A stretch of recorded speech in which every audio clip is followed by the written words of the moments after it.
All right, what is going on? How y'all doing out there?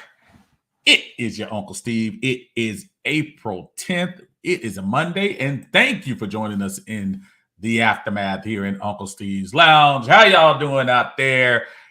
It's Monday, start to the week. After a great Easter weekend, I had a great time this weekend with the family, church, and hope everybody got a chance to enjoy a little part of the day yesterday. That was good. I know we had a little bit of a rainy Saturday back and forth, but it's clear now. Things are looking better, and we are back in line. Last week had a lot of stuff with my daughter. My daughter had a 13th birthday, so we did some things last week. So I kind of dropped out of sight for a little bit to make sure that she was celebrated properly. And now we're back in the house here, sitting in the driver's seat, ready to talk about this draft in less than 3 weeks now. I mean, 2 weeks and 3 days. We are going to be talking about new Atlanta Falcons in this franchise. And I just, I've heard a lot of things about how am I trying to put this? Being optimistic for your team, being a real fan, which real fan is always kind of interesting to me, what people define as real fans. I think there are many levels of us. There are levels of us that will run through the brick wall no matter what. We could have the worst team in the NFL and we'll run through, and that's fine too if you want to do that. There are those that are so pessimistic that they almost start rooting for the other team to win. We have fans like that too. But I think the vast majority of us are probably in that probably 75 percentile where we're like, you know what? I'm just trying to root this team on to win no matter what. I'm not flipping sides. And I just want this team to win. Well, this past offseason, last month, to be specific, we've added some key elements to the team. I need to go over again. Jesse Bates, Amin Yada, lately Calais Campbell, Ellis from New Orleans. So we've added some pieces, and let's not forget Jonnu Smith from New England as well. So we've added these pieces, and then we also have the number 8 pick coming up in the draft. At this time, we have the number 8 pick, unless we move up. With the moves we've made right now, Monday, April 10th, do you think we are a playoff team? And I want to preface that by saying, I hope we do go to the playoffs in 2023. Excuse me. As I hope we went in 22, as I hope we went in 21, as I hope we went in 19. Y'all get the point. So there's no doubt that I think a lot of us are eager for our team to get to that spot. How do you feel? What's your temperature with this? I know I asked this question quite a bit, but as a fan, we can go hot and cold. You know, we hear about a player that comes on the team, and all of a sudden we get excited, and yeah, that guy's going to be the key to the next stage of Falconhood, and then it turns out to be Steven Jackson, and we get disappointed. We sign a couple of years later. We go out and we need to beef up the defense. And we go out and try to add that player. And we bring in pretty boy Ray Edwards. And it doesn't quite work out. Then later on, we go down the line and we pick up a former MVP player from the Rams. He's going to take us to the next level because we haven't had it. And it turns out to be Todd Gurley. And unfortunately, Todd Gurley just didn't have it anymore because of his knees. I don't mind riding with the hype. The hype is fine. The hype is fine. But I want as a just to know from some of you who I know are really, smart fans. Are you very comfortable saying that we're going to be a 2023 playoff team? Keep in mind the question. The question is not whether you're rooting for us to be a 2020. Shoot, I was rooting for us to be a 2022 team with Marcus Mariota at quarterback. So please don't question that.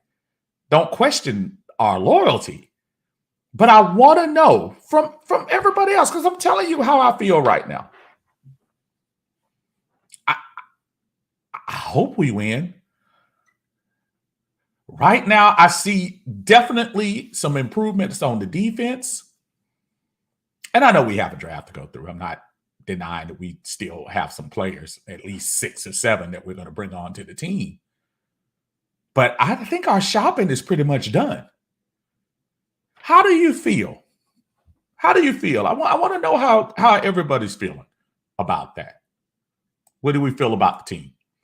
Go down the list in here. That's John. How you doing, sir? Good to see you. Say, what's up, Unc? I'm first, and hit that like button. Thank you so much. I appreciate it. Always appreciate it. Special shout out to those folks, not only in Uncle Steve's Lounge, but those watching on Atlanta Bird Gang. Thank you so much for joining us on this Monday. I appreciate it.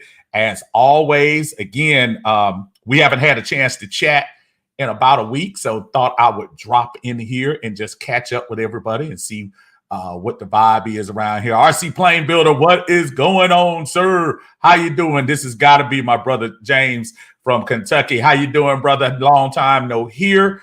Thank you for joining us here, and I know you're probably looking on either Bird Gang or my page. I appreciate it. Lisa Shepard, as always, representing in the house. Appreciate you, ma'am. John Brooks says, Unc, I have a question. Do you think the Falcons are really sold on Ritter after visiting with these other quarterbacks that are in the draft? I'm going to get to that in 1 second. David, what's going on? David Starks in the house. How you feeling, brother? Another good brother, Winston, is in the house. What is going on? My brother, my longtime brother from another mother, Joseph Evans, in the house, brother. Hope you enjoying that vacation, my friend. David Starks says, happy birthday to your daughter. Thank you very much. Yes, she is into teenagehood, which means that's not good for me. But Winston says, tell a friend to like and subscribe. Thank you so much. I appreciate that as always. And just to update, we will be doing the draft live and in a couple of spots, myself and Tidy, as we have done for the last, I think this is either year 4 or 5 that we've done the draft. So those of you who aren't used to us, and I know you're going to have plenty of creators that'll be live. So hey, check them out, but come check us out too, and see what we do on draft night. I think we usually start about 7:45, maybe even 7:30. That Thursday on the 27th, we will be in here on Thursday. And then I think we might split off on Friday for the second round and third round.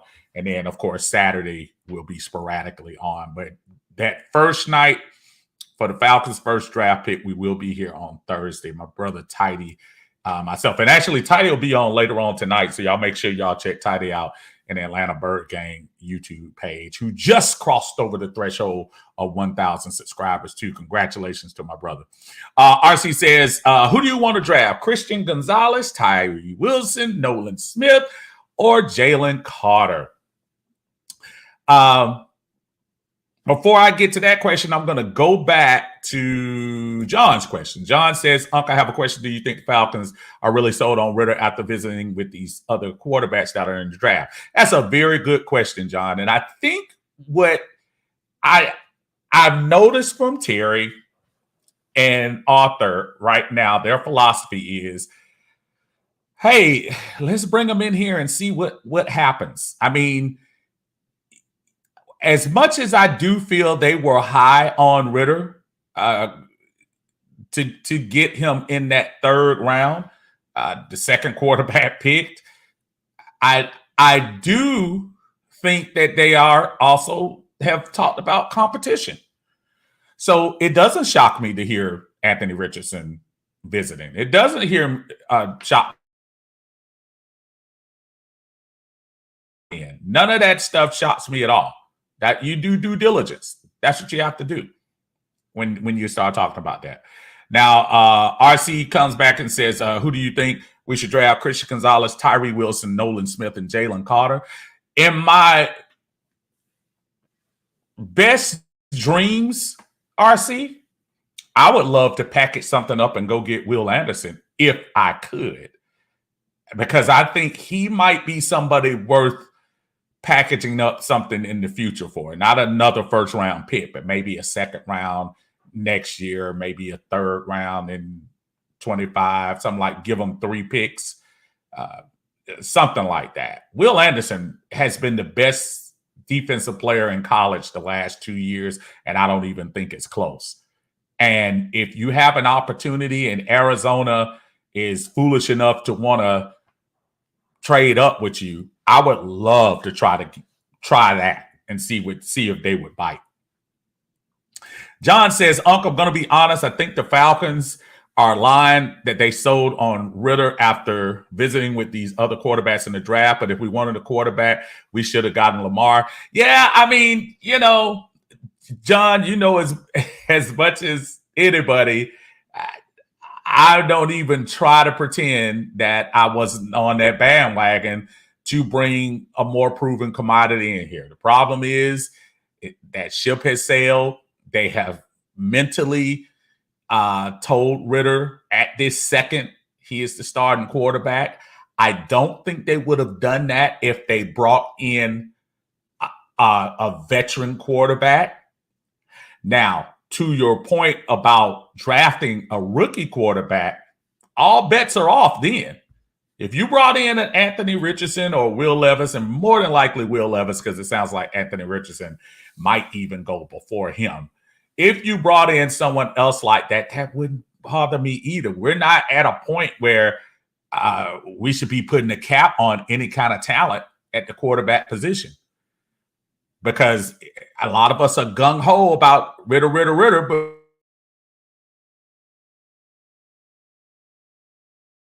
now we don't have anybody else, So at this second, that's what we're going with. And again, it's not personal, but who's left. So that's what we're going to do. Rusty says, no cap, Steve. I had a dream last week. We traded up for Will Anderson. Love them, but these Falcons are bad for your health. And that's the thing that I think I'm kind of that kind of bothers me a little bit, is because I don't, when I hear people say, well, it's your team, why would you criticize what the team is doing? And our track record over the last couple of years have been kind of spotty. I don't know what I'm trying to do this right quick. I don't know what's going on with the internet. My internet is saying, no, Steve, I'm not going to keep you on here. So if you see some internet disturbance, I apologize for that. I already don't know what's going on there. D. Sloan says, what's going on? Let's go Falcons. Absolutely. All day, all night. David says, I read an interesting comment about this real fan mess. Someone said being a bootlicker for the front office. I think I'll start using that for those who think we're not supposed to question anything they do. It's a difficult it's a difficult line when you have those type of fans who feel like, and I hear this part all the time. Well, you're not in that position. Who are you to question them? Ask a general manager when he's making his decision. Ask him, not only is he doing the best for the team, but he's trying to win. And he's not trying to win for his own resume. He's trying to win because this is the same general manager that's standing down on the field looking at all these empty seats. It's the same general manager that's hearing all the negative talk. And yes, they've only been here 2 of the 5 losing seasons, but you want to change that. You want to change that narrative. So the fans do matter. And sometimes the critiques do matter. I'm not saying every single one is valid. There are some people that just go off the wall. I'm not talking about that, but I think it's fair for the fans to actually, say whether we like something or not. That doesn't mean that they're going to change their mind, but it's fair game. It's absolute fair game. I'm sorry. Let me get back here. Brother Mike Culver in the house. What's going on, Mike? How you doing, sir? John says, if Ritter remains the same, we aren't going anywhere. Well, I'm going to tell you what I do hope. And I mean this, and I sincerely mean this, because y'all heard me banging the drum for bringing in Lamar Jackson and all of that over the last couple of weeks. And I don't regret 1 second of that. And if I had an opportunity, I think I would still try.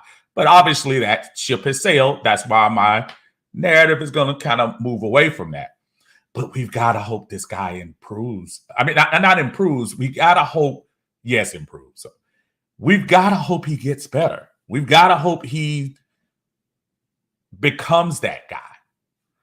Because right now, if he doesn't, we're going to be back in the same place in April next year, 2024, talking about shoulda, coulda, woulda, who we shoulda, coulda, woulda got, who we shoulda, coulda, woulda drafted, as we've been doing for the last 5 years. And that's the part I don't want to do as a fan. I don't care what your narrative is. Because that's what I am. I'm a fan. I don't try to pretend to be a great scout of players. I have my opinions. But I'm a fan. I'm a fan who's tired of losing. So that's why I asked the question. How is everybody feeling about it right now? And I'm getting some good answers. I appreciate it. David says, we are not a playoff team, not until the quarterback shows me that he's more than what we saw at the end of last season. It's fair. What's unfair about that critique? There are some that say, oh, you're not giving him a chance. Yeah, right. Yeah, right.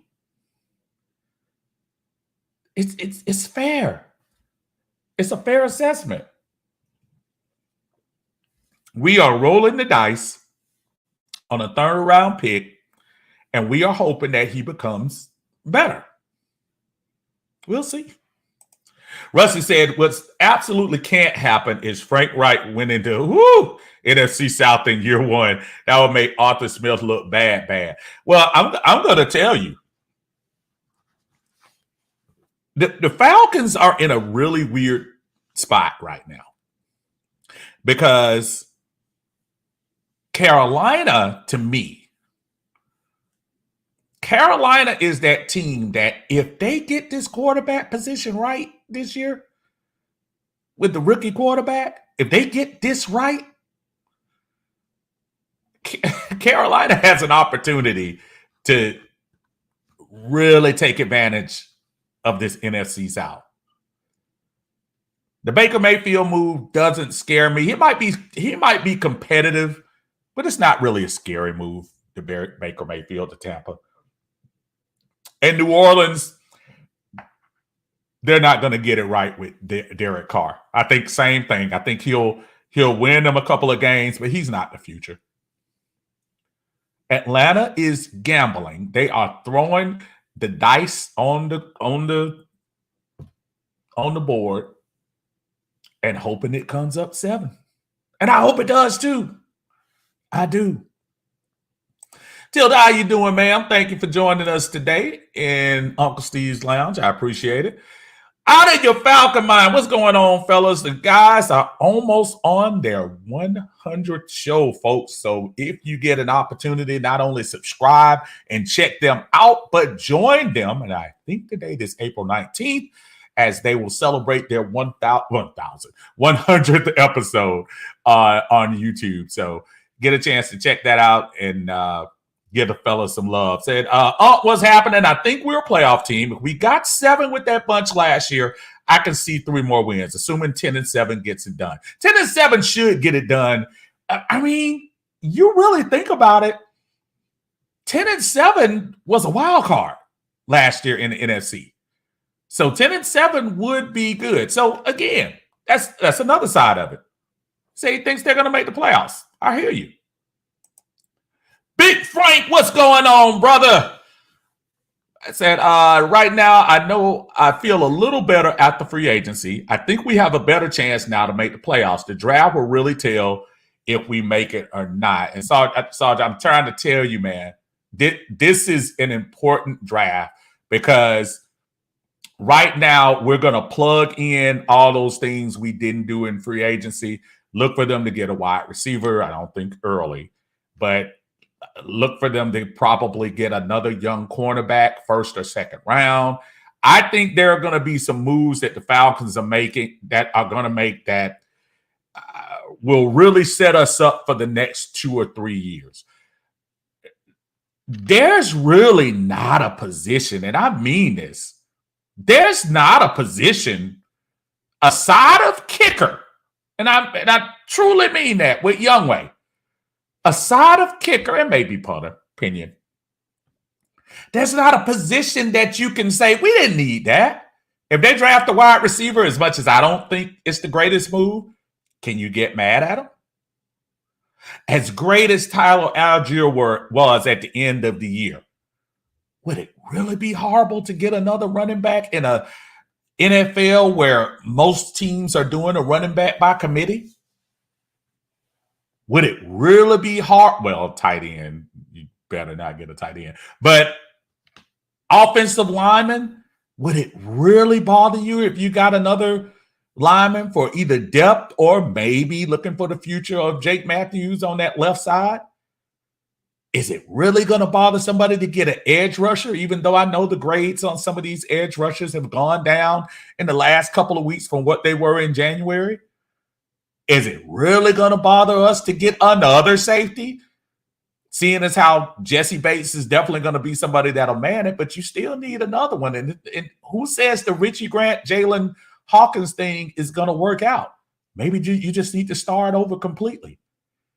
And also at cornerback, Casey Hayward is back, but there's no guarantee that he's the Casey Hayward of a couple of years ago. So it's so wide open. I have no cap, not meaning no cap, but I have no limit on, I have no problem with another position other than what everybody's saying about cornerback and stuff like that. My brother Philip in the house rides up. I hope we are playoff bound only because the defense may win us a few games. You know why, brother. If you've been listening to, well, like I said, you listening to me today, but you've been riding the same horse that I've been riding for the last week. So I know, and I know you're going through Lamar withdrawal like I am, but it comes a point, at least for me, there's a point where I'm like, yeah, if the big boys all come out and say Desmond Ridder is the guy, then Desmond Ridder is the guy. We gotta, as fans, it would just be smart to probably go in that direction. But trust me, I feel you. JBM93 say, y'all, all worries worried. Trust the process. We got better as a team over off season, JBM. Here's the problem, brother. And judging by your picture, you're a young Thundercat, like my boy Big Low say. So trust me, I want to trust it, brother. I wanted to trust it in the 70s as a kid. I wanted to trust it in the 80s when I was going to the Army. I wanted to trust it in the 90s when I came back. I wanted to trust it all of the 2000s. Let's not pretend like this is a perennial winning franchise that we've had all this success over the years. And now all of a sudden we've gone into a stumbling block. No, this is just another space and time where, hey, we're losing 5 years in a row. This is not the first time. It's not the second time. And not the third time. So for those of us that have inhaled that, when you say y'all always worried, no, brother, this always happens. Y'all just have, in the last, I would say 20 years, we haven't seen this happen where we've gone 5 years without a playoff spot. But guess what? I have. Know the feeling. So I want to be as optimistic and uplifting as the next person.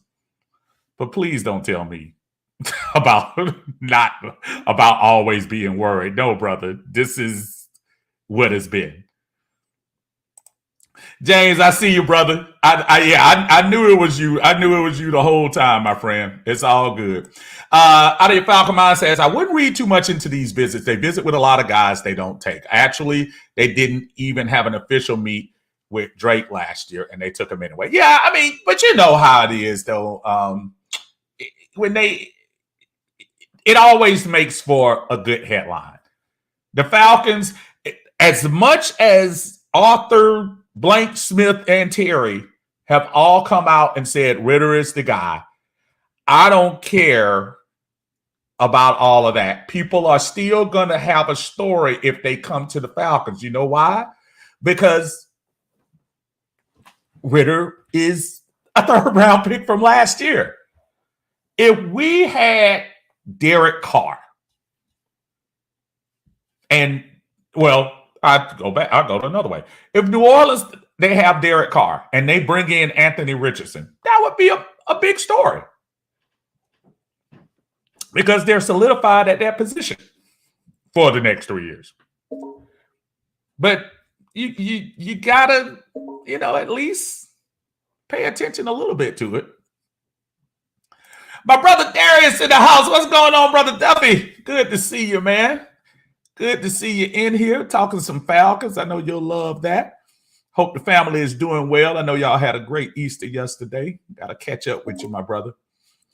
Anthony White says, Terry is going to always, from my point of view, see if they can improve the team. And these top 30 teams are also going to gather information, which is always good for them. It's always good. You never stop gathering information on folks. Never, ever, ever, ever, ever, ever. James says, Will Anderson is my first choice for this draft, but that's just me. I'm on that bandwagon. Matter of fact, that would be beautiful. If I hear walking up to the third pick, there has been a trade and Atlanta jumps up and get him, it would make my day. I'm going to tell you about Jalen Carter in a couple of minutes, too. I know people is talking about that. Anthony White says, I think with the moves the Falcons have made so far and not even finished, I think they could be a playoff team. This is a weak division, and the Falcons could take advantage and win the South or a wild card. You know, the only thing that bothers me, my brother, and you already know, it was a weak division last year. It was a weak division last year with poor quarterback play last year from every team. Would you say that every team upgraded their passing, upgraded their quarterback position this past year? New Orleans, Andy Dalton to Derek Carr? Slightly, yes. Tampa Bay? No. They're probably the only one that probably didn't do it at all. Carolina, whoever they pick, If it's Bryce Young or CJ Stroud, it's going to be an upgrade over PJ Walker, despite his heroics against the Falcons last year. And then you have us. While there is a mini celebration in the Atlanta area about the takeover of Desmond Ridder over Marcus Mariota, is that really saying a lot? Is that really a beat your chest moment? Desmond beat out Mariota and got him sent out of here. What? Come on, y'all. Let me go down here. Brother Sean, what's going on, man? Say it's weird that my Aints friend has more respect for Ridder than we do as a whole. I don't think it's again, brother Sean. Man, and I, you know what? I respect that you stay in planet, and I appreciate that. It's not a matter of folks don't give respect. You earn respect. Yeah, it maybe my age is showing. Maybe it is. Maybe my generation is showing. Dude, you just don't give. So CJ Stroud gets picked as the number one pick overall for Carolina.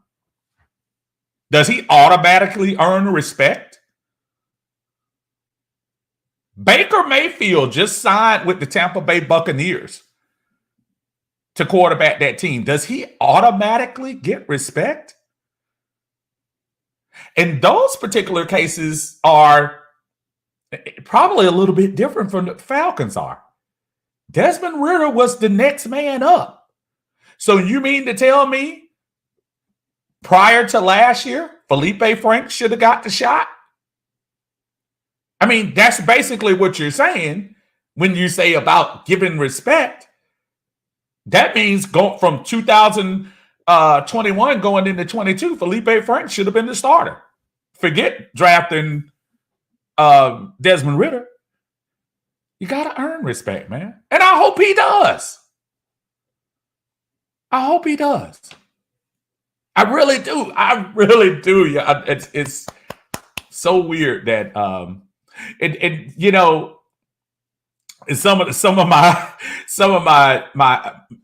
peers who had to go through the June Jones, the Chris Miller who had 1 year, the Dave Archers, the Billy Joe Tollivers, the Jeff George, even though he had a statistical great year, Bobby Aver bailed him out that year. I mean, we've gone through quarterbacks that are even less than what Mariota was, in my opinion. So it's not a give respect thing, man. Appreciate your passion, but it's not, you got to earn respect, man. Big John Higgins in the house. What's going on, brother? Haven't seen you in a while. Brother Ron, what's going on, Ron? Ron, I am going to roll solo on this one, my friend, but next time I do put the link in the chat, I'll be glad to bring you on, buddy. I hadn't talked to the folks in a while and always like to get the comments of everybody, including yourself, man. We'll roll with one of those shows a little later on. Giving Games Sports Talk, what is going on? Y'all make sure y'all give my brother some love out there. Always giving me some love. I appreciate it. Say, I think we're going to go 11-6, and I stick with that. Again, I have zero problem with optimism. Love it. Matter of fact, I like optimism as long as the optimism, and I've checked his show out, so I know he's in the right path. The optimism doesn't come with fantasy land. Desmond Ridder's going to be the next Tom Brady. Remember, he was 6th round and he jumped up, so he's 3rd round, so he'll be better. Drake London's going to take the next step and be the next Justin Jefferson, and he'll be that. Tyler Algier is going to be a Super Bowl running quarterback, and he's going to be that great. As long as we don't get too I guess, over our heads in expectations of individual players. As a team, I'm gonna tell you this, given game, I love what the defense looks like. And I'm telling you, I'm more worried about the offense at this point. I'm more worried about the offense. And 60 to 70% of my worry is about the guy who's going to be getting the ball first. That's the QB. I like everything we've done on offense. On defense so far. Y'all got me believing on defense. When they brought Calais Campbell in here, and that's why I'm going to switch real quick to the Jalen. And I know it was a little bit made of Jalen Carter this week. He had a little picture with the guy with the golden dental work in his picture, and I'm not judging, so it's all good.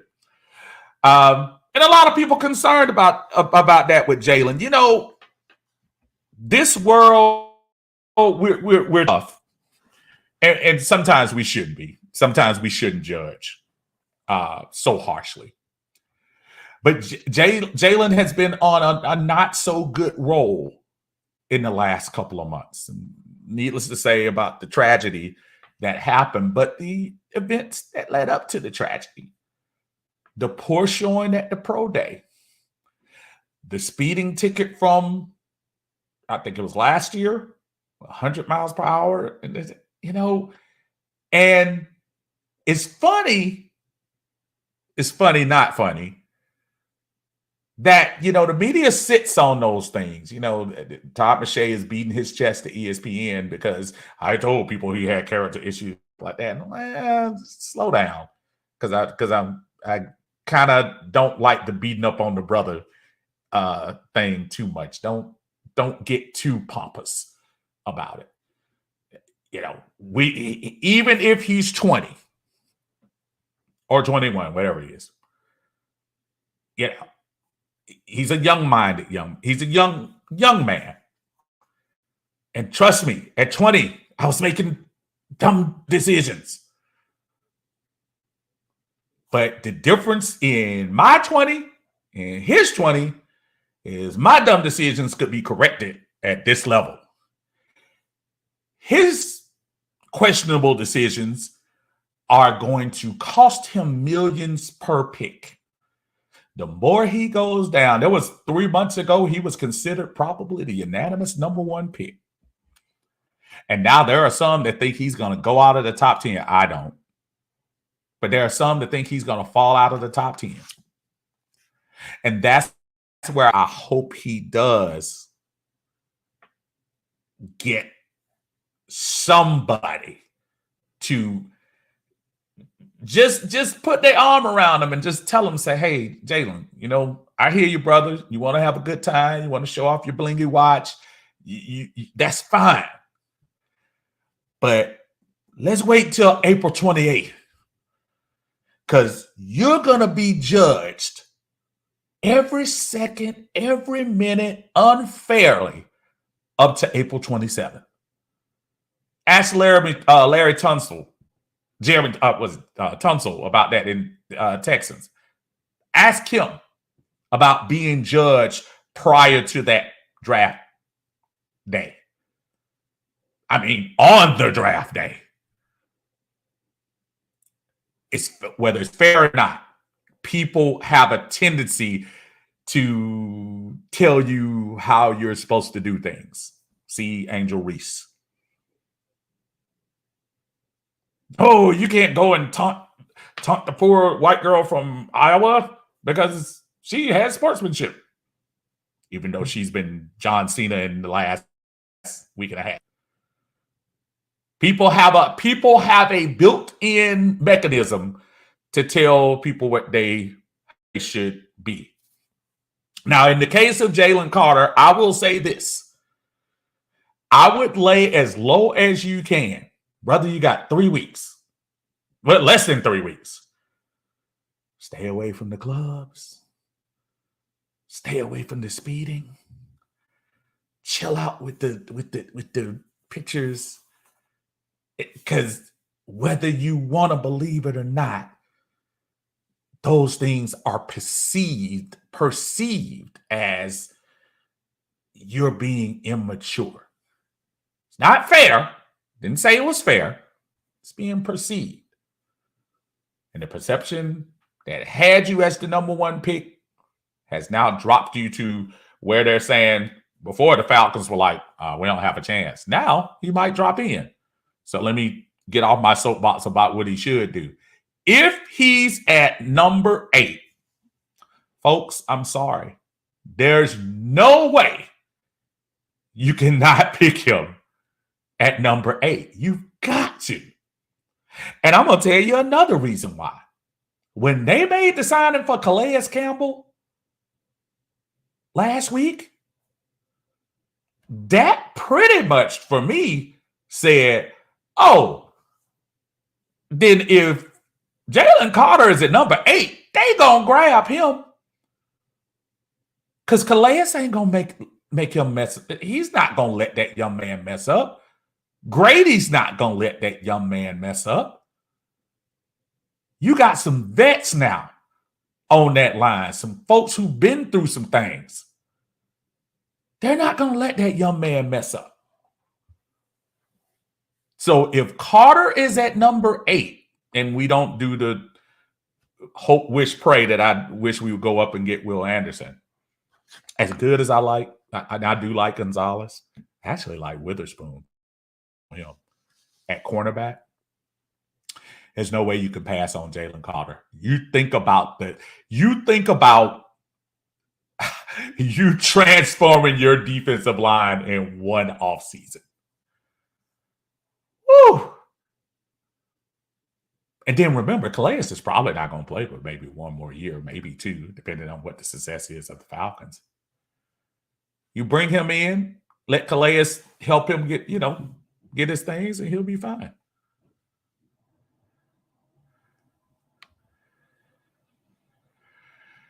All right. Let's see. What's going on, False Start? How you doing, brother? Good to see you in the house.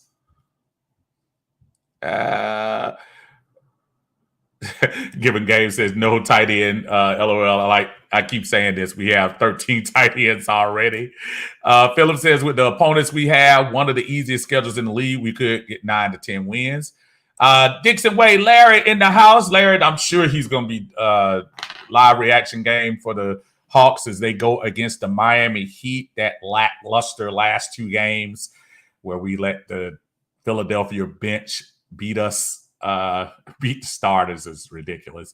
But y'all check out Larry and on the Dixon Way on YouTube. Say, I would be mad if we got Bijan when we have a 1,000-yard rusher out of a 5th-round pick in Algiers. Yeah, I've been hearing a lot of people talk about the Bijan thing, and I'm not a fan of it. I'm not going to be hypercritical if we get him. But the one thing I'll tell you, when I look at Devonta Freeman, when I look at Tevin Coleman, when I look at Tyler Algier, when I look at an undrafted Caleb Huntley, if it's one thing I can say that the past 2 regimes have done fairly well, is do okay with lower round running backs. And especially this regime with Tyler Algier and Caleb Huntley. Shoot, we made Avery Williams a transformed cornerback. We made him significant in the run game. CP, who nobody was thinking about him being a full-time running back before he came to the Falcons. And now we're all of a sudden like, oh, wow. John says, Ritter will be fine. Chauncey, what's going on? Chauncey, how you doing, brother? Says, if Carter or Anderson doesn't drop to us, then I'm open to the big O-line out of Northwestern. I think, yeah, that's Vic Sawarski or Gonzalez out of Oregon. And again, though I've already said my wish list. My wish list is probably not realistic. I wish we could jump up and package something and go get Anderson. More realistically, if My man Carter fell to number 8. I would love to get. Right now it's a perfect situation. It is super perfect, if you ask me. But yeah, I don't disagree with either one of those moves, Brother Chauncey. Either one. You need some rotational pieces on the offensive line. There's no guarantee how long you're going to deal with Jake, and get some young boys in that center. I mean, who knows? You could maybe be able to force him into a guard position until Jake is ready to get up out of there. Rusty says people don't want Lamar, but they have no problem drafting the running back at number 8. That's the definition of delusional. Yeah, there's been groundswell for that, but you know what? I try my best not to get too. I'm trying not to get too critical about people wanting a running game because, again, you need some rotational guys in there. Now, I think you can do good with a couple of guys that look. If my buddy Gibbs is available in the early second round, shoot, I would love to grab him if I had an opportunity. I mean, there's some other guys out there. Big Frank says, I agree with you, brother. I want edge rusher Anderson. I won't surprise me if we get Robinson or one of them over linemen too. Like I said, like I was saying before, as much as we can sit here and say it's a no-brainer, and of course I've heard BPA to my heart too much, best player available. I get that. You can't go wrong. Are you going to be mad as a Falcon fan if they go offensive lineman? Why? We need him. Are you going to be mad if they get a wide receiver? Personally, I would. But we need another. Folks, Matt Hollis is nice. Skylar Miller is okay. But we really do need somebody to take the top off. And we don't have that guy. Scotty Miller, yeah, can run, but he reminds me a little Taylor Gabriel-ish. I need probably a little bit more size at that position for my second guy. Chauncey says, personally, I wouldn't go running back at number 8, especially after getting Tyler in the 4th or 5th round, and he gave us a 1,000 yard in 16 games. And again, I agree. Y'all remember where Tyler was? It's significant that Chauncey says that. Tyler was in at the first game against New Orleans. He wasn't even on the field. So for you to be able to give the scouts credit, for you to be able to get him at that position and turn him into a 1,000-yard rusher, and I know 1,000 yards is what it used to be, but it's still 1,000 yards. The young man ran hard, and he runs north-south. But you can get somebody else in there to help him out in the 3rd, 4th round, like you did last year. Philip says this is Arthur Smith and Terry Fontenot's 3rd year. How hot are their seats with another losing season? Arthur Smith's seat has some icy hot on it. Terry Fontenot might be spared a little bit because he cleared up a lot of this cap room. But Arthur Smith would be kind of hot, especially in a soft NFC South. Soft enough where we were one game out, where everybody was one game out in the South, even though we ended up in 4th place. David says, trade back in the 1st round and get Devin Witherspoon. Look, I would love to get him. If I can. Frank said, I would agree with you, brother. I would be happy with either one of these guys. Given Game says no because Baker is trash juice. Baker Mayfield? But you mean insurance commercial Baker? Man, think about how they made Baker Mayfield. Well, let me switch. The NFL attempted to make Baker Mayfield the guy so bad. So bad. After Georgia ended his dreams in college. He gets drafted, going through the losing season. They finally win a game after how many losses in a row. Then the next year, they have one shining moment where they make the playoffs, and all of a sudden, Baker, I'm dangerous, and all that junk. And then they got him doing insurance commercials. And God bless his agent, because they did what they did. But man, they tried to make that guy something else. And in a span of less than a year, Baker Mayfield is on his fourth team. Count it up if you don't remember. He started the year with Cleveland. He ended up in Carolina, and he was still this time last year. He was still with Cleveland. He went to Carolina. Got traded to. Did he get traded or did he get cut? I'm trying to think. I think he got cut. Then got signed with the Rams, and now he's with Tampa Bay.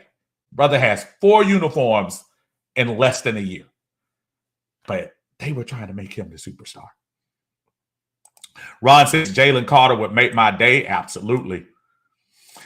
Larry says younger Falcon fans do not understand the pain and suffering that the older Atlanta Falcon fans have endured. I'm 48 and I ain't seen the championship yet. I want to see one before I leave this earth. And I want to make sure that I'm being fair. I don't want anybody younger to act like you don't have a right to feel like you've been through bad years either. That's not what I'm saying. I think when I hear the kumbaya, trust the process stuff before, y'all don't realize the Larrys, the John Harrises and the Chauncey's and this, we've been hearing that song and dance for a long time. Matter of fact, I tell people this all the time, and I mean this. As much as he got crapped on when he was here, the Matt Ryan era, the first 5,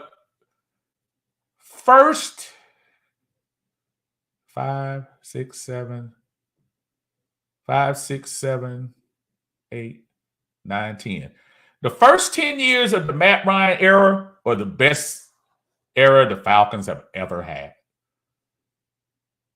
Ryan started off with those first 5. Nobody, I don't care who you are as a Falcon fan, coming off that 2007 year when Mike did his stuff and they brought in Harrington and Byron Leftwich and my man Bobby Petrino took off in a cloud of thunder. There was not a soul that was going to sit here with a straight face and tell you the Falcons were going to go 11-5 and make the playoffs the next year. And if you are, you're lying. Didn't say you weren't rooting for them. I'm saying nobody was saying 11-5. They had 5 years winning. 4 of those years were in the playoffs. They had the little swan dive in 13 and 14 and 15, 8 and 8. Of course, the Super Bowl 16, then 17.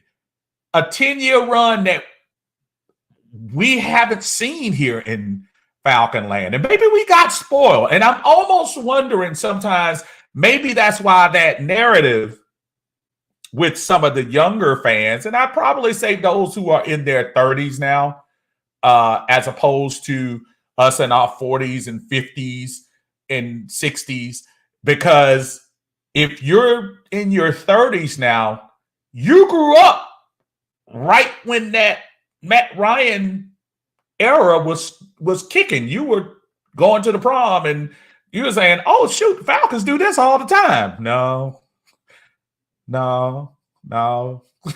we don't.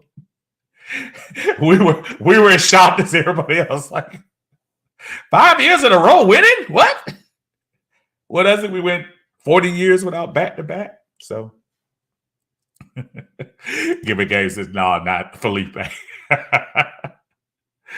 Oh, man. Sean says, okay, we got to have a conversation over there. We are, man. Look, I probably need to, on the next time I have some, I probably need to get you on here, man, so we can see how people feel about what you're saying. And I think I hear what you're saying, Sean, but I'm just, you just can't give give respect, bro.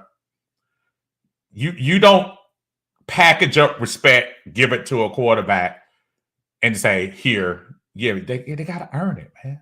Tom Brady had to earn respect. Joe Montana had to earn respect. I'm talking about some of these guys the big guys. Terry Bradshaw had to earn respect. Troy Aikman had to earn respect. Those guys weren't given anything. Ritter has to earn this team. I hear what people are saying about a 4-game sample size. Dude, the Ritter size was like going into Costco and getting a sample of some food. That's how much of a sample we got of Ritter. It wasn't that much. And I want to be enthusiastic and optimistic about the brother too. But being a battered Falcons fan, I have to guard myself, man. And I'm happy. And I'm really happy that there's this groundswell of folks that criticize those of us who say, yeah, okay, calm down a little bit. I actually am a little envious say die fandom. Because, look, there was a time I was probably like that too. Man, there's nothing. What are you talking about? Chris Miller's going to be the next great Falcon quarterback. What? Jeff George is going to come here and he's going to take us to heights unknown. And then reality steps in. Norman says the Tolliver years were tough. Absolutely. Absolutely. Todrick in the house. What's going on, man? What's going on, Todrick? That's who we need to talk to. Chauncey says, my God, the Oliver Days, absolutely. Absolutely. Out of your Falcon mind says, let's put it on here again. I'm all about being optimistic, but with a healthy dose of realism either. I can't do that gets old. Yeah, and look, I think you're not gonna win it all. You're not gonna win them all. I'm not here to try to win anybody over, brother. I listen, just like a good restaurant, sometimes I just have a taste. You have a taste for a different thing. And there are enough content creators on here for me to change my mind. That's why I love watching out of your Falcon mind. That's why I love watching Big Low Country. That's why I love watching Giving Game Sports Talk. That's why I watch One Time for the Fan. And I saw y'all last night. I promise. I know I've been saying I'm going to get with y'all. I promise I'm going to get with you guys when I get a chance to. But, there's something for everybody. I'll just put it that way. Big Chauncey switched over for me. I see you, brother. I see you.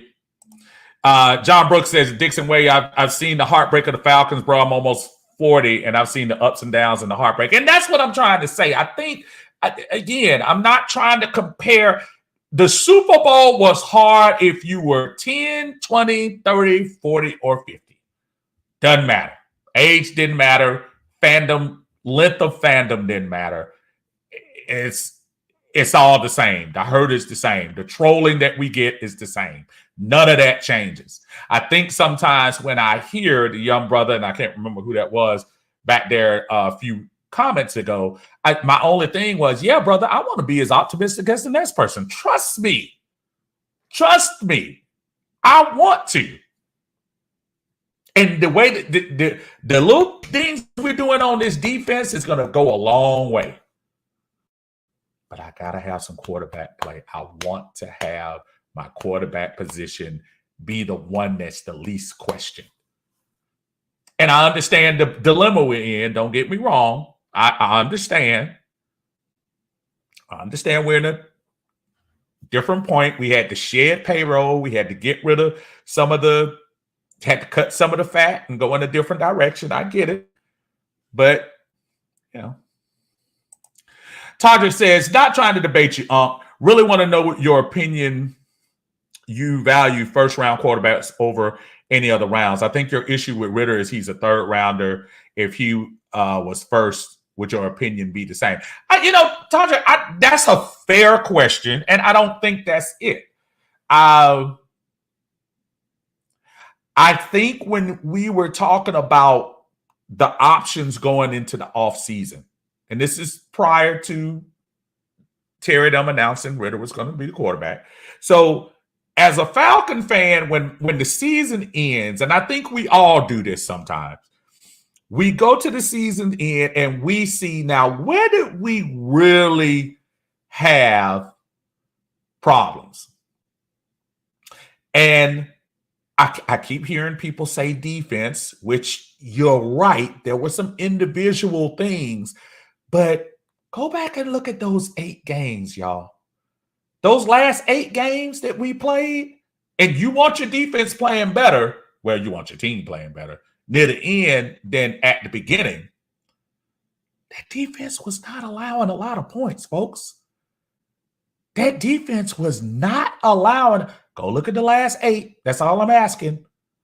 That's all I'm asking. I think we gave up 30 points only 3 times last year. Carolina, Rams, and Cincinnati, right? If I'm not mistaken, maybe 4, but we only gave up. So my thing with that is it doesn't necessarily have to do with a first round, third round, whatever. It has to do with what I've seen from a veteran quarterback, as opposed to what I have to guess what I'm going to get out of what was projected to be a third round talent. And the third round thing sticks with me only, Todrick, is because nobody in the NFL thought he was good enough for first round.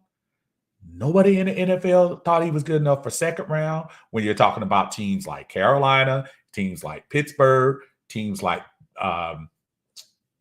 who else picked up? Tennessee. When you start talking about teams that need quarterbacks, all those teams, well, except Pittsburgh, all those teams gambled and said, I can get better position players before I go for Desmond in the third round. So that tells me that they're saying, yeah, Desmond was a solid quarterback, not knocking that, but he wasn't good enough for me to, 1, invest the first round pick in him, 2, to even go second round. You look at Desmond, what Desmond is going to make. Desmond is not making a lot of money at all. And for the Falcons standpoint, they can kind of pat themselves on the back and say, well, you know what? If he turns out to be good, we got this for the cheap. So I'll applaud. That's why I say Terry won't be going anywhere before Arthur would if it was a losing season. But yeah, it doesn't have anything to do with the third round designation more than anything else. Sorry, trying to get my cursor over here. Big Chauncey, y'all check him out on his True TV too. Make sure y'all check him out on YouTube. It's funny. Your Bishop videos are too funny. I saw the other day when you gave him the money. That was pretty cool. Be proactive instead of reactive is what these youngsters need to do. I agree. You got to be. Out of the Falcon Man said, man, we got the perfect environment for Jalen here too. Campbell Grady, I don't see him getting past Seattle. If he does, would love him in Atlanta. See, and that's what I'm saying. For all of the negativity that people are talking about with Jalen Carter, I still don't think he passed. I still don't think he gets to us. People are, and matter of fact, teams are playing possum right now. You see the little reports. Nobody's bringing in. Nobody wants to talk to Jalen. Nobody. Yeah, right. Man, if you don't think 1 minute that Pete Carroll not gonna grab up Jalen Carter, got to be kidding me. David says Baker Mayfield ran from the cops before his senior year, and McShay still had him going third overall in his mock. See what I'm saying? Yeah, depends on the player. Big Johnson says he'll be okay, just got to be sharp with his decision making, and I hope he does. I hope he does, and I think he might be. He seems like a smart young man. Listen, am I going to act like absolutely nothing he did on the field was great? No, he did some okay things, but there weren't enough things that I saw that made me say, "Woo, boy, the NFL in trouble. Desmond coming." I didn't see it. Brother Atlanta Bird Gang in the house. Brother Toddy in here bringing up relics again. Old Goat Freeman was a 4th round pick. And look, and led us to the Super Bowl. Yes, he did. And again, giving credit where credit is due, that's when I was talking about the running backs, when we start talking about the Bijan Robinson thing. Again, the young man has talent. The young man, dude, I trust Terry to find that Devonta Freeman without the expensive agent. But to find that Devonta Freeman or that Tyler Algier or that lower round pick to bring into that running back rotation. CP ain't getting any older. So I would not stop looking for that running back, but you just can't do it in the first round, in my opinion. Christian says, what's good, Steve? Do you see us signing any more veteran free agents? Not big time, but always, the Falcons keep a little stash just in case, because, we might have those after camp cuts, and, unfortunately, people get hurt every year. You got to have some extra stash. Who hasn't been picked up that I'm really shocked? Yannick Ngakoue. I'm surprised. Maybe he has a huge asking price. I don't know. Facebook user says, what's up, Unc? I can't see who you are, but what's up to you too? Big time Gregory Brown, what's going on, man? Says, I'm not quite sold 100% on Ritter, but out that 68%. He's already out there working, and he has to earn the rest. Let me tell you something. And just to appease the Sean Glovers and the Todricks of the world, I did go back and looked at 2 different videos. I looked at the video where Desmond Ritter got drafted, and you as a person that you say, that young man's getting his dream, he's getting drafted, he was ticked off, he wasn't picked higher, I get it. But you saw the emotion there. Then I went back and saw the game against Tampa Bay. Again, not so much who he was going against, but his demeanor doing those things. I'm not questioning his leadership skills. I just want to know when it's game one and he has the ball, I want to feel comfortable that he's going to be the guy. And I think he has the opportunity, but we shall see. And Arthur Smith is hoping he will. But, John Brooks says, Gregory Brown, I'm with you. Not sold on Ritter either. I agree with you. He needs to prove the rest. Yeah. And Gregory says the youngins don't remember Joey Harrington and Chris Redmond days. Oh my goodness. They have no idea, folks. Matty T, what's up? Steven, what's going on, Matty? How you doing? How you doing, sir? Good to see you in the house. Out of your Falcon Mind says, got to go to practice on. Great show as always. Yes, we'll catch the rest. Look forward to seeing you for next week's 100 show. Again, y'all, Out of Your Falcon Mind, 100 show next week. Please check them out. Rusty says, I don't mean to keep beating the dead horse by any means, but I keep thinking back to that dumb play in Carolina and how Arthur didn't bench Marcus right then and there. I know he's stubborn, but my God, that will get you benched in a high school game, let alone on Thursday night football. I've said this before numerous times, and I'll say it again. I trust Terry as a GM way more than I trust Arthur Smith as a head coach. And don't get me wrong, too, Rusty. I also feel like had that move been made then, and I really mean this, for all the people that think I have zero faith in Desmond Ridder, it's not true. I think had we made that move then, we may have had an opportunity to win the South. Because by the time, let's put it this way, Mariota lost every game up to the game that Ridder came in. So you give Ridder those first couple of games to get his feet wet, make those mistakes, and then by the time you get to the New Orleans game, you might have a little more, spry in you. You might have a little more game speed to you. So, yeah, we'll see. David says that sample from Costco will get you, will let you know if you want to buy it or not. And for what I tasted for Ridder, I'm not buying. That's a fair one too. Sam's used to do it all the time too. They don't do it as much as, I don't even know if anybody does it since pandemic stuff. So I've been to Sam's a few times. I actually haven't been to Costco in a minute. D Sloan says, what happened to give respect to earn it?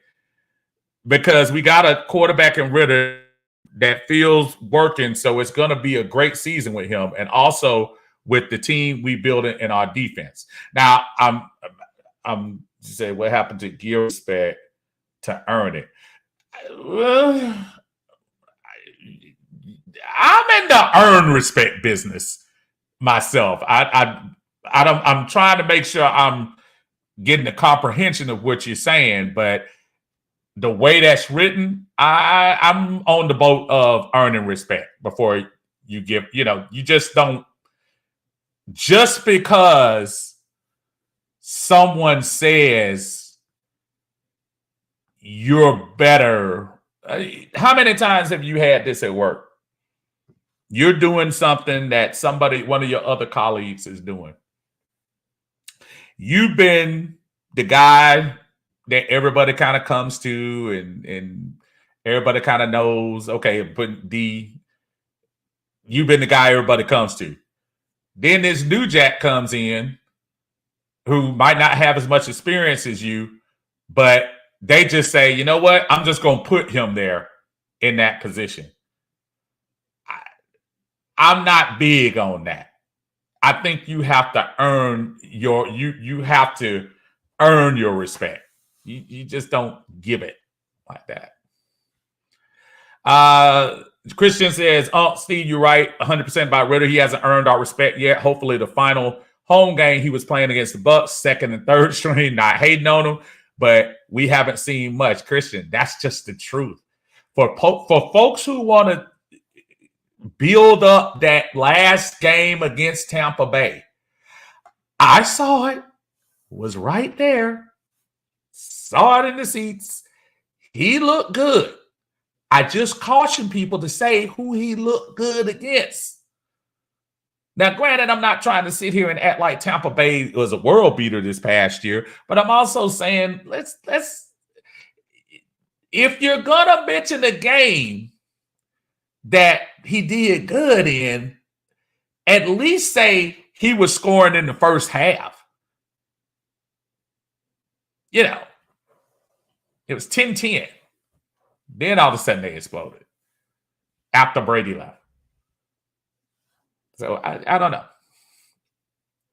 Dexter says, I'm 34 and I watched us lose 2 Super Bowl. Yeah, man. And you see what I'm saying, Dexter? So there's no disrespect because you felt it just as much. You felt the old one, and you felt the 98 one, and you felt the 2006. No different. I guess my point, and you probably weren't in here, Dexter, but I was just saying that the folks who were saying, be patient. Sometimes it's just kind of, I don't know. I want to be patient, but I've been patient so long. David says last 8 games, defense allowed 25 points once. Carolina. That's what I'm saying. So my biggest concern is the trigger man on the offense. Right now, that's number 4. And I hope he does a great job. I really do. I hope he does a great job.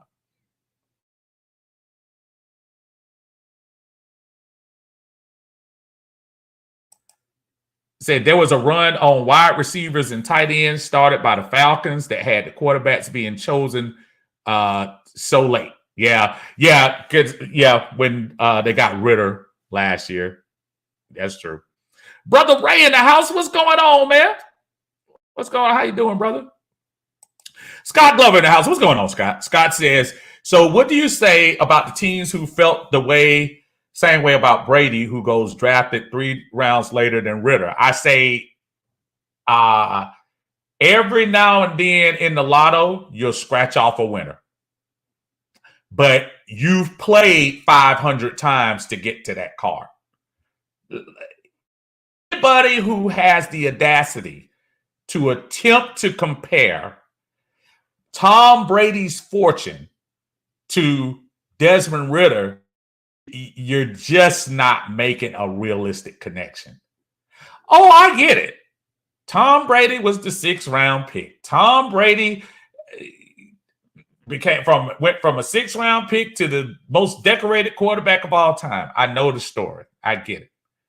The circumstances were completely different as well. Tom Brady had an opportunity, Scott, on a team that was really already built for the Super Bowl when Drew Bledsoe got hurt. So it's not like Tom Brady came into camp as the 6th round pick, took over for Drew Bledsoe, and the history started there. He got an opportunity. He got an opportunity on a really good team. A team that cheated against the Raiders, but a really good team. So that's not the same. If Ritter was so good on a team that was mediocre at best, you would have made that move, to Rusty's point, who will put that in an asterisk, I'm sure, on a glowing asterisk. The game against Carolina when Marcus Mariota made a fool of himself that game. I think when I talk to the majority of folks in the content creator world, the average fan, the majority of people said, if Ritter is that guy, why doesn't he come in after that game? That was horrible. And truth be told, the game against Carolina here in Atlanta, we kind of won in spite of him. Yeah, he had the big overtime run. I'm not taking that out of his highlight reel. But a couple of interceptions, don't forget Lorenzo scored a touchdown for us. Don't forget Tyler Algier, nice little screen pass. Mariota was not, ever since that game, I think against San Francisco, from that game on, I think it was kind of obvious that you probably reached the ceiling with him. So as a coach, if I don't feel like in a watered down NFC South where you can get basically a free playoff game last year. We could have got an extra home game by winning the South last year. And you didn't go for it. You had faith in Mariota because you didn't think Ritter was ready. So now why all of a sudden am I supposed to go back to the miraculous evolution of Tom Brady and compare that to Desmond Ritter? Now, Scott, I will tell you this. In 2023 now. If it's 2033 and Desmond has 3 Super Bowls in his hand, including a couple of MVPs in the Super Bowl, I want you to come back and shove it in my face. Show me the receipts and everything. I want you to. But until then, it's another scratch on a lotto ticket to me. Tron says defense was okay, but it's like flipping a coin. The more you flip it, the more chance you have to land on heads. Need an offense to sustain driving score on the other team. Yeah, I agree with you. Big Johnson, yeah, checking out the WNBA draft. Yeah, it's funny. I'm I have the channel on here as well. So trust me, I hear you. I hear you. Gary in the house said, what's going on, brother? Says, I want the Falcons to go with Ritter and pray he struggles in the Falcons are last in the NFC South. Trust me, I know you want nothing better than that. But and that's what I was trying to explain to people. Carolina, Carrie is a Carolina fan, if y'all didn't notice. Carolina is in a position right now, if they pick correctly, and it's kind of hard not to, they can get such a jump start on this division for the next 4, 5, 6 years with the right pick because their defense is in place. They got some offense there. They brought in a veteran wide receiver with Adam Thielen. They just need to get the right quarterback to fit in Frank Wright's offense. We've got to make the right move. We've got to. And I'm sorry. I know a lot of people don't want to hear that, but you know. D said, why did Ritter only play 4 games? D, I wish they would have played him more. I don't know. Remember, he would get mad. Remember, he got mad when people kept asking about that last year. And if y'all are like me and y'all go back and watch the press conference after the Pittsburgh game. I noticed a couple of things when I was at that game. When I went to the game, I saw Arthur Blank off in the corner by himself with his arms folded like this. As he looked around the stadium and saw a half-full stadium, and out of the half-full, I promise you, 70% Pittsburgh. Easily. I'm not exaggerating. Anybody who was there can vouch. Absolutely. And at that press conference, Arthur Smith came out there and said, yeah, we might have to make a move. For those who watch WNBA, Aaliyah Boston was picked as the number 1 pick. Not a surprise. But Arthur Smith came in that press conference and he looked kind of shaken a little bit. Go back and look at it. And he said, yeah, we might have to evaluate some things. We might have to make some changes and stuff like that. So you knew after that game it was over. I think Arthur Blank went in there and told him, said, man, if you don't make the move, I will. And yes, it's going to be on the road against New Orleans. But that move should have been made long before that, D. And I know you know that. Dexter says, I definitely feel you on the be patient, though, 100%. Yeah. And again, I want to be patient. I really do. I really want to be patient. But I haven't had much in my past couple of years to make me patient. If this was 2017 or 18, you got equity. Coming off the Super Bowl year, MVP for Matt. 2017, lost to the eventual Super Bowl champions in Philadelphia. You got equity. I'll wait. But now, a couple of years? Nah.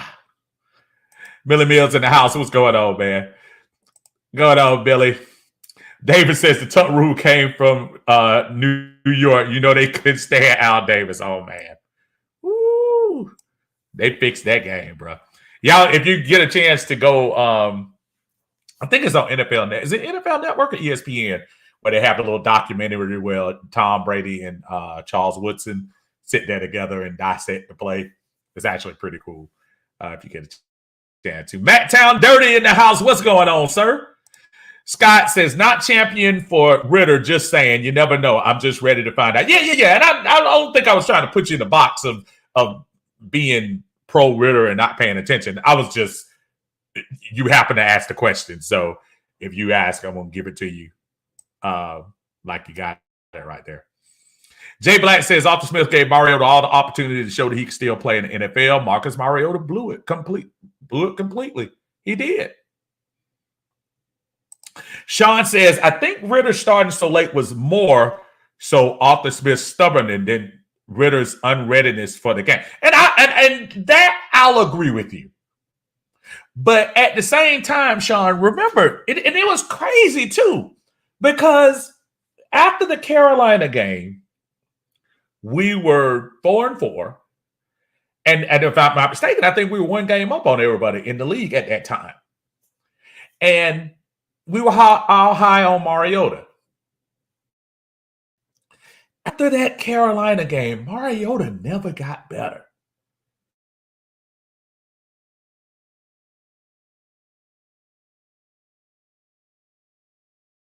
We lost the Charger game is a big reason why, very big reason why we lost the Pittsburgh game.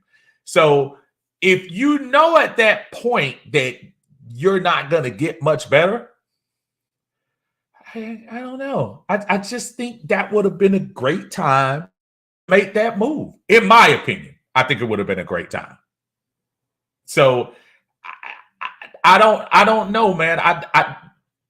You're probably right. The stubbornness for him to say, well, I got Mariota in here. He's going to work. He's going to work. He's going to work. But you know what you would have done, Sean? If you brought Desmond Ritter in after that Carolina game, the fans would, I don't think the fans would have turned on. I don't think they would have turned on him. We were 6. And I really don't think people would have absolutely understood it. Ritter loses the first couple of games, so be it. At least we've given him a chance to get his feet wet. My biggest problem, Sean, is those last 4 games, for that to be a realistic evaluation. I'm just not feeling it. Really not. That's Terrence says, I just don't want another Tat McKinley moment.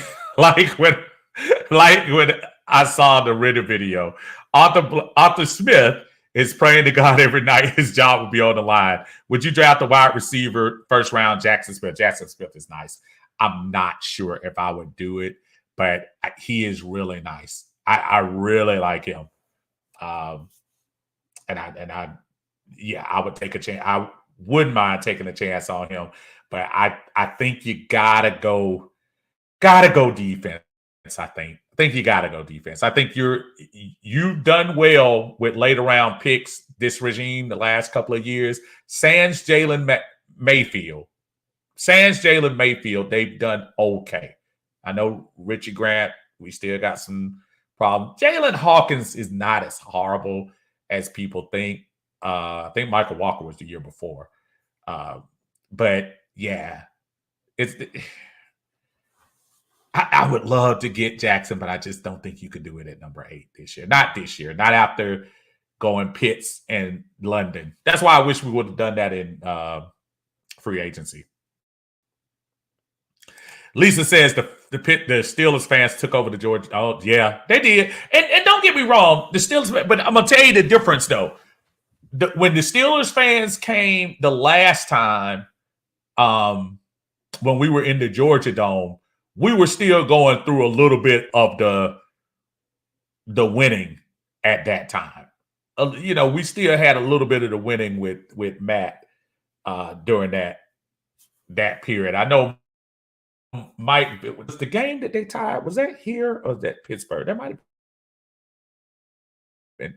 Yeah, the game. And then the next time Pittsburgh came here, they beat us. But at least it was 50-50. It wasn't even close to 50-50. Gregory says, what pisses me off the most, when Mariota signed with Philly, he made the statement about backing up young talent.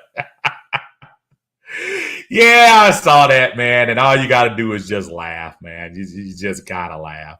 Got to. Titus says, I would have much rather signed Jimmy G this offseason and let Ritter continue to cook in the oven for another year or two. But what's done is done. Hopefully Ritter proves us doubters wrong. And you already know I'm on that boat. I would have loved to shoot for the stars, but we didn't. But it's something about saying it's Ritter or Heineke to a fan base that's been waiting during the downfall of Matt, waiting last year for Mariota to show that he was a okay veteran. And now you're telling the fan base again, hold tight just a second, y'all. And I'm not saying the defensive moves aren't nice, but you're telling the fan base, hold tight again. That's why I jumped on the comment when the young man was telling us earlier about y'all have to be patient. I say, please don't tell me about patience with this Atlanta Falcons team. Please don't tell me that. Miller says, F all that patient crap. This boy got to win. Simple as that. Easy division heapers and everything. We tired of losing now. 9 wins a bust. Matter of fact, 10 wins a bust. Well said.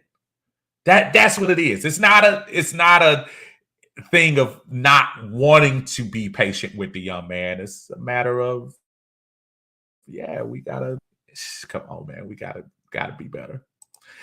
Lisa says, our patience is worn thin with all the recent losing. Let's go Falcons, right this ship. And I'm telling you, Lisa, the defensive moves have been great.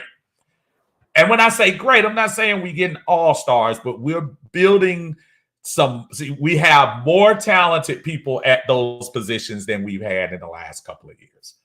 To me, that is important. And I've said this in the past. The biggest move to me the Falcons made on the defense was Ryan Nielsen. So if Ryan Nielsen can come, that man's attitude when he was helping to shore up a defensive line in the Saints that brought pressure from everywhere, that's the biggest move there. That's the biggest move for me. Ray says, I truly believe that Arthur Smith believed Mariota was the guy to lead us. I'm not saying Ritter will lead us to the promised land, but Mariota wasn't. Yeah, it was probably a tough call at that time. Remember where that started from. You know, we had to tell Matt immediately, hey,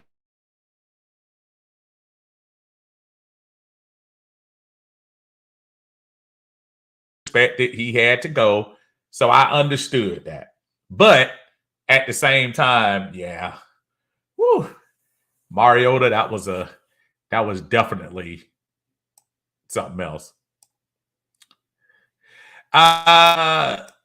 Gats Boy said, I look at it like this. If we started a rookie quarterback, we would be going off college tape. Ritter's college tape is more impressive. I'm sorry, Ritter's college tape is impressive. Plus, now he has 4 NFL starts in the full offseason to get better from there. Good point. That's actually a good point. I just feel like I would have liked to see him. If the Falcons started 6-2 last year, I would understand. If we started off hot 4-4, I know at that time we were in front of the league, but then the next couple of games, we just didn't play that well. I think you could have made that move a little quicker. And you're absolutely right. If we started a rookie quarterback, as we should have in 2021, instead of drafting generational talent at tight end, we could have had a quarterback that would have sat underneath everyone's favorite Falcon. And then when we got rid of Matt would have been a lot easier transition. Then we could have, I'm trying to tell y'all, I know it's if, shoulda, coulda, woulda, but we would have won that division, y'all.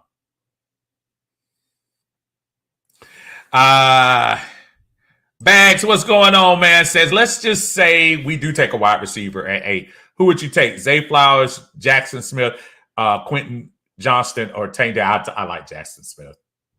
I do, even with the injuries. I like him. Quentin Johnston is nice. He would probably take. He would. I just mentioned about being somebody to take the top off. He would be somebody pretty good too. But I've just seen him. I saw my man ball out in that. What was that, Rose Bowl a couple of years ago? He's the truth. D said, "Well, why make the move so late?" Man, if I had an answer for that, I'd probably be in Flowery Branch. We got been Falcons fans since we traded Matt Ryan. I said, to play devil's advocate, we probably had conversations with Jimmy G and the rest of the core. Sit here all day and act like this is an attractive place to come. Jimmy G, Derek Carr, they might not want to come to Atlanta. Excuse me. They're like, Atlanta? Nah.